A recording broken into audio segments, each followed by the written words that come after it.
వ్యాపారం చేయడం ద్వారా మీరు పెద్ద మొత్తంలో డబ్బులు సంపాదించాలనుకుంటే ఈ బెస్ట్ ఐడియాని మీరు జాగ్రత్తగా పాటించండి. మీరు ఏడాది పొడవునా డబ్బు సంపాదించేటువంటి అవకాశం ఇందులో ఉంటుంది. మీరు మాత్రమే కాకుండా ఒక 10 మందికి కూడా ఉపాధి కల్పించవచ్చు. ఇది తక్కువ పెట్టుబడితో చేసుకునే వ్యాపారమే.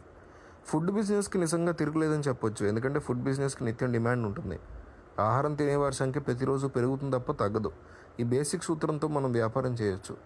ప్రస్తుతం మనం తెలుసుకోబోయేటువంటి వ్యాపారం ఉస్మానియా బిస్కెట్ బిజినెస్. ప్రస్తుతం అన్ని రకాల సాధారణ బ్రాండెడ్ బిస్కెట్ కంపెనీలు మార్కెట్లో ఆధిపత్యం చెలాయిస్తున్నాయి.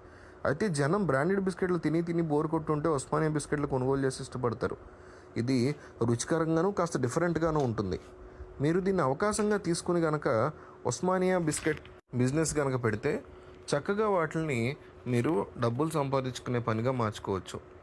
ఉస్మానియా బిస్కెట్లు తయారు చేసి వాటి చక్కగా ప్యాక్ చేసి మార్కెట్లో అందుబాటులో ఉంచితే మంచి ఆదాయం ఉంటుంది. ఇందుకోసం ఎంత పెట్టుబడి అవుతుందో చూద్దాం. ముఖ్యంగా ఈ ఫుడ్ యూనిట్ తయారీ కోసం మిషనరీ ఇటువంటివి కావాల్సి ఉంటుంది. వీటి కోసం మీ ట్రేడ్ ఇండియాలో మీరు వెతికితే దొరుకుతాయి. 1-2 లక్షల్లో కూడా మెషిన్స్ ఉన్నాయి. ఆ తర్వాత మీరు బిజినెస్ ప్రారంభించిన తర్వాత ప్యాకింగ్ కోసం యంత్రాలు కొనుగోలు చేయాలి. అలాగే ప్యాకింగ్ మెటీరియల్ కూడా కొనుగోలు చేయాలి.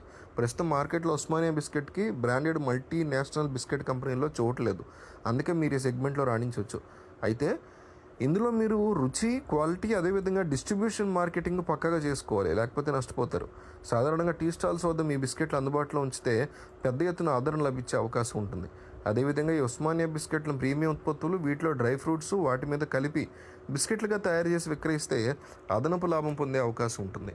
ఇక డిస్ట్రిబ్యూషన్ విషయానికి వస్తే సూపర్ మార్కెట్లు, అదేవిధంగా హోటల్స్, బస్ స్టాండ్స్, రైల్వే స్టేషన్లో ఈ బిస్కెట్లను కనుక ఉంచితే చాలా జాగ్రత్తగా డబ్బుల్ని మనం చక్కగా సంపాదించుకోవచ్చు.